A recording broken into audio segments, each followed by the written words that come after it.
प्यारे विद्यार्थियों, मेरा आज का व्याख्यान केंद्रित होगा डीएनए पैकेजिंग एवं न्यूक्लियोसोम कॉन्सेप्ट पर। तो आइए हम समझने की कोशिश करते हैं कि डीएनए पैकेजिंग क्या है और न्यूक्लियोसोम कॉन्सेप्ट क्या है।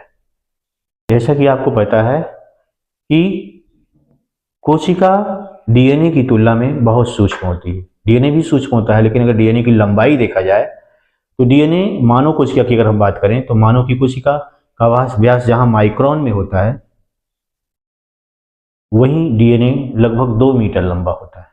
अब इस 2 मीटर लंबे डीएनए को एक माइक्रोन व्यास वाली कोशिका के अत्यंत सूक्ष्म भाग केंद्रक के अंदर समाहित करना एक बड़ा ही मुश्किल काम प्रतीत होता है, लेकिन ये संभव हो पाता है रीलिंग प्रक्रिया के माध्यम से। जिस तरह से एक बड़े से बड़े लंबे से लंबे धागे को रीलिंग करके उसे बहुत सूक्ष्म स्थान में, बहुत थोड़े स्थान में उसको जो है कंडेंस करके रखा जा सकता है, ठीक वही प्रक्रिया हमारी कोशिका में भी अपनाई जाती है। हमारा जो इतना लंबा डीएनए होता है, इसको न्यूक्लियोसोम कॉन्सेप्ट के रूप जो है इसी को लेकर के है।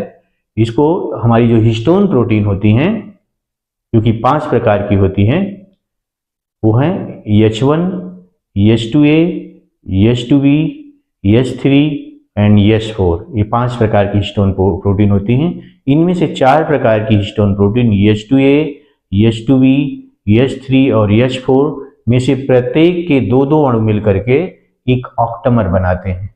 और इस ऑक्टामर देखिए यहाँ H2A, H2A, H2B, H2B, H3, H3, H4, H4 प्रत्येक के 2-2 अणु हैं और ये मिल करके ऑक्टामर बना रहे हैं। और इस ऑक्टामर के चारों तरफ डीएनए लगभग 1 सही 4/3 क्वाइल क्या है, क्वाइलिंग करता है इसकी। और इस क्वाइलिंग को सील करने का काम, खुल ना जाए इसको सील करने का काम H1 नामक हिस्टोन प्रोटीन करता है। और ये पूरी संरचना जिसमें डीएनए और 5 प्रकार की हिस्टोन प्रोटीन है, इसको अगर सीलिंग वाली को भी ले लिया जाए तो क्या कहलाता है, ये न्यूक्लियोसोम कहलाता है। इस न्यूक्लियोसोम कॉन्सेप्ट को सबसे पहले इसके जो टर्म है, टर्म को दिया था पी आउटडेट, और इस कॉन्सेप्ट को प्रकाश में लाने का श्रेय जाता है आर.डी. कोनबर्ग और उनकी टीम को। आर.डी. कोनबर्ग ने इस न्यूक्लियोसोम कॉन्सेप्ट को लेकर के बहुत सारे अनुसंधान किए, जिसका परिणाम है कि हम इसके बारे में जानते हैं। अब ये डीएनए जो इसके चारों तरफ लिपटा हुआ है, इस तरह से इस न्यूक्लियोसोम के रूप में डीएनए को फोल्ड करके यानी रीलिंग करके हमारी कोशिका के सूक्ष्म भाग केंद्र के अंदर उपस्थित गुणसूत्रों के अंदर स्टोर करके रखा जाता है। ये प्रक्रिया जैसा मैं बता रहा हूं इतनी आसान नहीं होती, कॉम्प्लिकेट प्रक्रिया होती है। प्रथम चरण में इसको क्या किया जाता है, न्यूक्लियोसोम के रूप में इनको पहले न्यूक्लियोसोम में बदला जाता है, जिसके कारण डीएनए लगभग 5 से 7 गुना ज्यादा कंडेंस्ड हो जाता है। और इस तरह से डीएनए हमारा 11 NM फाइबर के न्यूक्लियोसोम में कन्वर्ट हो जाता है। न्यूक्लियोसोम का व्यास कितना होता है, कितने व्यास वाले होते हैं, 11 NM फाइबर होते हैं न्यूक्लियोसोम। अब इन न्यूक्लियोसोम में से जो है, इनको 6 न्यूक्लियोसोम को मिला करके और कंडेंसेशन इनका किया जाता है, लगभग 40 गुना ज्यादा कंडेंस कर दिया जाता है इनको।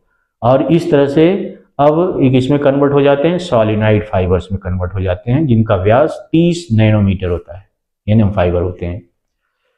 अब इस 30 एनएम यानी नैनोमीटर फाइबर वाले सॉलिनाइड को फिर से और कंडेंस किया जाता है 300 एनएम फाइबर में, जिसके कारण अब डीएनए जो है लगभग 1000 गुना ज्यादा कंडेंस हो जाता है, संकुचित हो जाता है।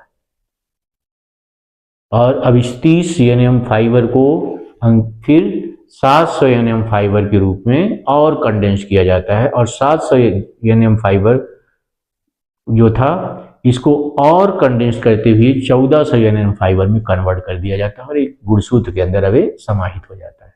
तो इस तरह से डीएनए को केंद्र के अंदर उपस्थित गुणसूत्र के अंदर आराम से समाहित कर दिया जाता है। तो ये था न्यूक्लियोसोम कॉन्सेप्ट, जिसकी वजह से संभव हो पाता है कि जो हमारा डीएनए है कोशिका के सूक्ष्म भाग केंद्र के अंदर उपस्थित सूक्ष्म गुणसूत्रों के अंदर आराम से समाहित हो जाता है। तो मैं समझता हूँ मेरे इस लेक्चर ने आपका कॉन्सेप्ट क्लियर कर दिया होगा, और इस न्यूक्लियोसोम कॉन्सेप्ट तथा डीएनए पैकेजिंग के लेकर के आपका ज्ञान विस्तृत हो गया होगा इस पे, और साथ ही साथ आपकी एक समझ विकसित हो गई होगी। इन्हीं सब बातों के साथ मेरा आज का व्याख्यान समाप्त होता है। धन्यवाद।